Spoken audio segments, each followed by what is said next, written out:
Hey guys, welcome back to my YouTube channel. It's me Shreshtha. So guys, जब भी मैं कुछ भी क्लास 12 से रिलेटेड अपलोड करती हूँ ना, कह लो स्टडी व्लॉग या फिर कोई मोटिवेशन या फिर कोई टिप्स देती हूँ, तो उसके अंदर सबसे पहला कमेंट ये आता है कि यार आप कौन सी बुक्स यूज़ करने वाले हो क्लास 12 में, क्योंकि इस साल होते हैं बोर्ड एग्जाम्स। तो ऑफकोर्स भाई बच्चों को लगता है या फिर मेरे साथ के एज ग्रुप वाले लोगों को लगता है कि भाई कुछ क्वेश्चन बैंक्स होना, कुछ सैम्पल पेपर्स, ये सब होना बहुत ज़रूरी हो जाता है, क्योंकि बोर्ड के एग्जाम के क्या क्या क्वेश्चन आ सकते हैं उसका आइडिया मिल जाए। सो बेसिकली मैंने ये कमेंट्स बहुत दिनों से नोटिस कर रही थी, तो मैं आज तुम्हारे लिए बहुत बढ़िया सी वीडियो लेके आई हूँ। Today I am going to give my honest review on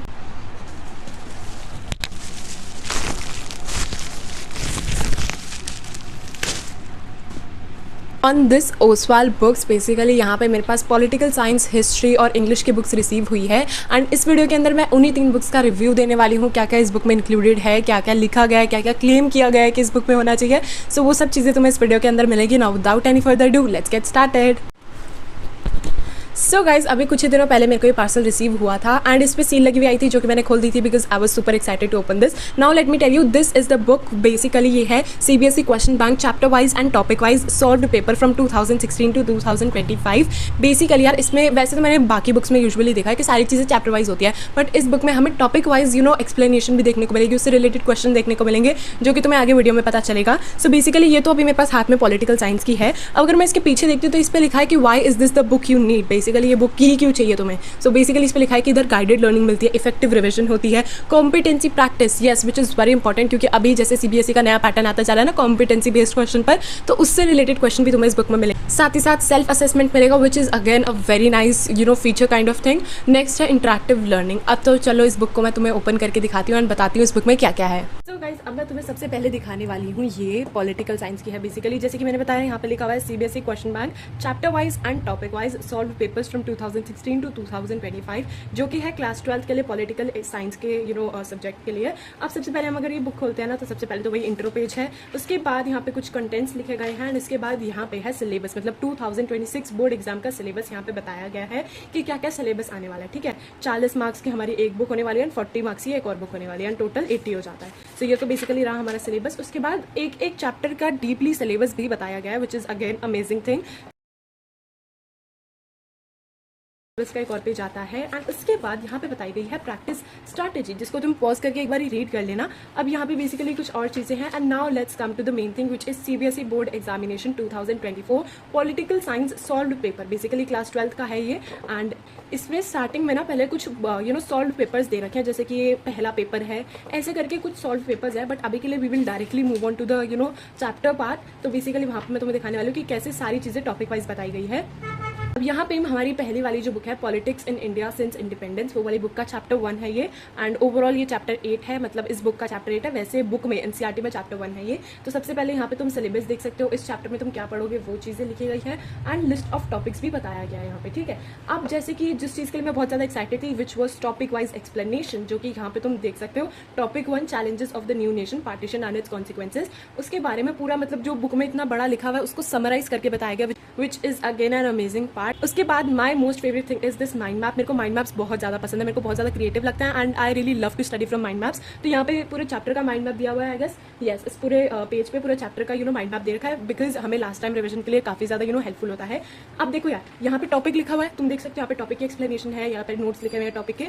उसके बाद यहाँ पे तुम देख सकते हो कि ऑब्जेक्टिव टाइप क्वेश्चन है उसी टॉपिक से रिलेटेड, सब्जेक्टिव टाइप क्वेश्चन है उसी टॉपिक से रिलेटेड, जो कि बहुत बढ़िया चीज़ है। मतलब उस टॉपिक से रिलेटेड क्या क्या क्वेश्चन आ सकता है वो सब बताया गया है। ठीक है, यहाँ पे तुम देख सकते हो मल्टीपल एमसीक्यूज है, यहाँ पे असर्शन रीजन है, correct and rewrite the statement वाले क्वेश्चन है, कंप्लीट द स्टेटमेंट वाले क्वेश्चन है, एंड उसके बाद एक चीज जो कि लोगों को लगता है ना, क्या टॉपर्स कैसे अपने आंसर को प्रेजेंट करते हैं, उनमें मतलब ऐसा क्या चीजें होती है जिनसे उनके अच्छे मार्क्स आ जाते हैं, हमारे नहीं आ पाते। तो तुम यहाँ पे देख सकते हो, यहाँ पे टॉपर्स के आंसर भी बताए गए हैं, ताकि तुम्हें पता चले कि टॉपर्स किस तरह अपना आंसर प्रेजेंट करते हैं। अब उसके बाद ये तो बात ही सारी ऑब्जेक्टिव टाइप क्वेश्चन की। अब यहाँ पे आते हैं subjective type questions, 2 marker, 4 marker, 6 marker, ये सब बताए गए हैं। यहाँ पे देख सकते हो तो क्वेश्चंस लिखे हुए हैं कुछ। उसके बाद जैसे हम पेज को टर्न करते हैं, अगेन टॉपर्स आंसर लिखा गया है, जो कि बहुत ज़्यादा हेल्पफुल चीज़ होती है। मतलब भाई एवरेज स्टूडेंट को ना यूजुअली डाउट यही होता है कि भाई कैसे प्रेजेंट करते हैं यार टॉपर्स अपना आंसर, तो ये चीज़ें काफ़ी ज़्यादा हेल्पफुल हो जाएंगी उसके लिए। एंड उसके बाद जो नेक्स्ट चीज़ आती है that is short answer type question. Basically अभी तक 4 मार्क वाले सारे क्वेश्चन होंगे, अभी तक जो बात करी थी वो 2 मार्कर वाले क्वेश्चन थे, अब ये 4 मार्कर वाले क्वेश्चन है। एंड अगेन यहाँ पे एक टॉपर्स का आंसर है। अब देखो एक और मेरे को बहुत मजेदार चीज़ देखने को मिल रही है, that is commonly made error, जो कि बहुत ज़्यादा जरूरी होता है कि बच्चे यूजुअली क्या मिस्टेक करते हैं वो लिखी गई है, उसके बाद उसको कैसे करेक्ट करना है, आंसरिंग टिप, एक्चुअली आंसर कैसे प्रेजेंट करना है, वो चीज़ें भी यहाँ पे लिखी हुई है। उसके बाद मैं जब पेज पलटती हूँ तो उसके बाद लॉन्ग आंसर क्वेश्चन आते हैं, मतलब 5 मार्क्स वाले। इसमें कार्टून बेस्ड क्वेश्चन भी एडेड है, सारी चीज़ें एडेड हैं। यहाँ पे अगेन सब कुछ लिखा हुआ है, क्वेश्चन एंड आंसर्स। उसके बाद यहाँ पे आता है long answer type question 2। Basically यहाँ पे 6 मार्कर वाले क्वेश्चन है। यहाँ पे हमने 5 मार्कर की बात करी थी, यहाँ पे 6 मार्कर वाले क्वेश्चन है, ठीक है। यहाँ पे फिर वही क्वेश्चन लिखे हैं, उनके आंसर्स लिखे हैं। उसके बाद वही सेम चीज़ें रिपीट होंगी। दैट इज टॉपिक 2 आ गया अब यहाँ पे। तो टॉपिक 2 से रिलेटेड रिविजन नोट्स आ गए, उसके ऑब्जेक्टिव टाइप क्वेश्चन आ गए, एंड फिर उसके सब्जेक्टिव टाइप क्वेश्चन आ गए। यहाँ पे मैप, टेबल, कार्टून बेस्ड सारी तरह के क्वेश्चन इंक्लूडेड हैं। एंड एक चीज़ जो कि मैं नहीं देख पा रही हूँ, दैट इज दिस QR। मैं इसको स्कैन करके देखना चाहती हूँ कि एक्चुअली होता क्या है। बेसिकली तुम यहाँ पे देख सकते हो, यहाँ पे लिखा है scan to know more about this topic, post independence and state reorganisation in India. So basically अब मैं इसे स्कैन करने वाली हूँ एंड पता लगाती हूँ कि एक्चुअली स्कैन करने पर होता क्या है। ओके, सो बेसिकली जैसे ही मैं इस QR को स्कैन करती हूँ, मेरे पास लिंक आता है, मैं उस पर क्लिक करती हूँ एंड उसके बाद मैं पहुँच जाती हूँ सीधा एक एनिमेटेड वीडियो पे, जिसका मतलब ये है कि अगर तुम इस QR को स्कैन करोगे तो तुम एक एनिमेटेड वीडियो पे चले जाओगे, जिससे तुम्हें अंडरस्टैंडिंग में काफ़ी ज़्यादा हेल्प मिलेगी। सो गाइज, अभी मैंने इसको स्कैन करके देखा एंड मुझे पता चला कि इसको स्कैन करने के बाद तुम्हें एनिमेटेड वीडियोज़ दिखाई जाएंगी। मतलब भाई, इस टॉपिक को अगर तुम्हें फिर भी डिफिकल्टी हो रही है टेक्स्ट से समझने में, तो उसके बाद तुम एनिमेटेड वीडियोज़ देख सकते हो, जो कि मेरे को लगता है कि पढ़ाई करते टाइम अगर तुम एनिमेटेड वीडियोज़ देखते हो ना, मतलब पढ़ाई से रिलेटेड एनिमेटेड वीडियोज़, तो ऑफकोर्स वो काफ़ी ज़्यादा चीज़ें हेल्प करती है, बिकॉज हम सारी चीज़ों को देख पा रहे होते हैं, तो चीज़ें इजीली हमें समझ आती हैं। एंड इसके बाद यहाँ पे वही यार सब्जेक्टिव टाइप क्वेश्चन है एंड लॉन्ग आंसर क्वेश्चन है, commonly made error, answering tip, ये चीज़ें बहुत ज़्यादा इंपॉर्टेंट होती है। उसके बाद देख सकते हो यहाँ पे तुम टॉपिक 3 है, जिसके अगेन रिविजन नोट्स लिखे QR दिया गया है, जिसको हम स्कैन करेंगे तो इस टॉपिक का एक एनिमेटेड वीडियो हमारे सामने आ जाएगी। एंड उसके बाद again objective type question, subjective type question and the most important competency based question, जो कि अभी रिसेंटली CBSE ने ऐड करे हैं। सो ये चीज़ें ये भी इसमें इंक्लूडेड है, कॉम्पिटेंसी बेस्ड क्वेश्चन। अब देख लो यार, यहाँ पे पूरे में कॉम्पिटेंसी बेस्ड क्वेश्चन है, मतलब बेसिकली पैराग्राफ दिया गया है, उसमें कुछ MCQs दिए गए हैं, वो सॉल्व करने, तो वो सब चीज़ें यहाँ पे बताई गई है। जैसे कि हमारा ये चैप्टर एंड होने वाला है, तो यहाँ पे कुछ कीवर्ड्स दे रखे हैं कि यार इस चैप्टर के मेन कीवर्ड्स क्या हैं। सेकंडली, की पर्सनालिटीज, किन अच्छे लोगों के बारे में बताया गया है। जैसे कि यहाँ पे महात्मा गांधी लिखा हुआ है, जवाहरलाल नेहरू लिखा हुआ है, सरदार वल्लभ भाई पटेल, मोहम्मद अली जिन्ना, तो इन सबके बारे में थोड़ी सी चीज़ें लिखी हुई है, जो कि आंसर राइटिंग में बहुत हेल्प करती है। उसके बाद की डेट्स, मतलब जिन भी बच्चों को डेट्स वगैरह याद करने में बहुत ज़्यादा मुश्किल लगता है या फिर वो याद नहीं कर पाते, तो वो जस्ट फ्लो चार्ट को बार बार ही रिवाइज कर सकते हैं। एंड उसके बाद आता है solution for practice question. Basically जो टॉपिक 1 से रिलेटेड जो भी क्वेश्चन थे तुमने सॉल्व करे थे, उनके आंसर दिए गए हैं। Solution for practice question topic 2 and उसके बाद रिफ्लेक्शन है। एंड यहाँ पे जैसे कि लिखा हुआ था कि सेल्फ असेसमेंट भी मिलता है, तो यहाँ पे एक सेल्फ असेसमेंट का पेपर दिया हुआ है एंड उसको तुम आराम से सोल्व कर सकते हो। एंड आफ्टर दैट यहाँ पे तुम लिख सकते हो finish resolving the paper, time to evaluate answer. मतलब जब तुम्हारा पूरा पेपर खत्म हो जाएगा, उसके बाद तुम इस QR को स्कैन करके अपने आंसर्स देख सकते हो एंड चेक कर सकते हो कि तुमने सही किया है या गलत। सो ये थी पॉलिटिकल साइंस की बुक के बारे में चीज़ें। एंड अगेन मैं तुम्हें बुक्स आगे से दिखा देती हूँ, आगे से this looks like this. And उसके बाद पीछे से जैसे कि मैंने बताया था कि why is this book only you need, तुम देख सकते हो यहाँ पे सारी चीज़ें जो लिखी हुई है वो सब इस बुक में इंक्लूडेड थी।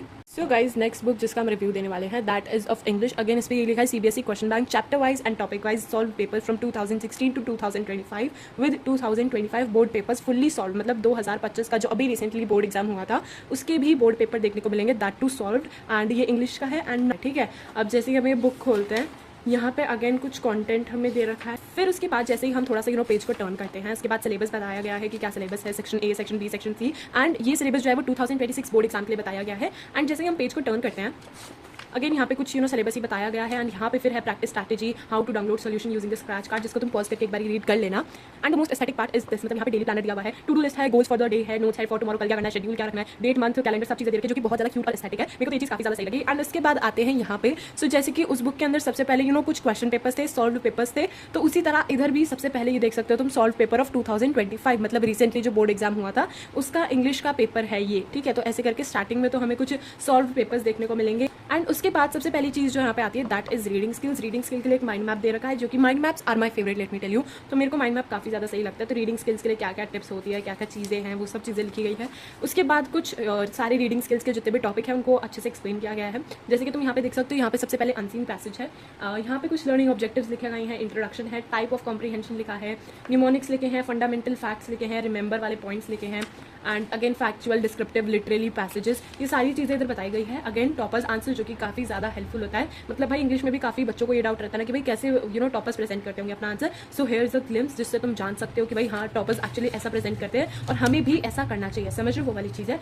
अब जो नेक्स्ट चीज़ मैं यहाँ पे देख पा रही हूँ दैट इज सेक्शन बी। वो पहले जो हमने देखा था वो सेक्शन ए था, अब ये सेक्शन बी है क्रिएटिव राइटिंग स्किल्स। ठीक है, जो राइटिंग वाला पार्ट होता है बेसिकली वो सारी चीज़ें इसमें बताई गई है, जैसे कि नोटिस राइटिंग है, ऐसे करके सारे टॉपिक्स को एक्सप्लेन किया गया है, साथ ही साथ उसके ढेर सारे एग्जाम्पल्स, सो दैट जब हम रिवाइज करने बैठे तो हमें मतलब या फिर जब हम नॉर्मली प्रैक्टिस करने बैठे तो हमें एक आइडिया ले सके कि हाँ भाई ऐसे हो सकता है। And as you can see कि यहाँ पे बहुत ज़्यादा क्वेश्चन है, मतलब भाई क्वेश्चन का भंडार है, मतलब तुम्हें ऐसा नहीं लगेगा कि भाई कोई क्वेश्चन छूट गया मुझसे या ऐसा कुछ।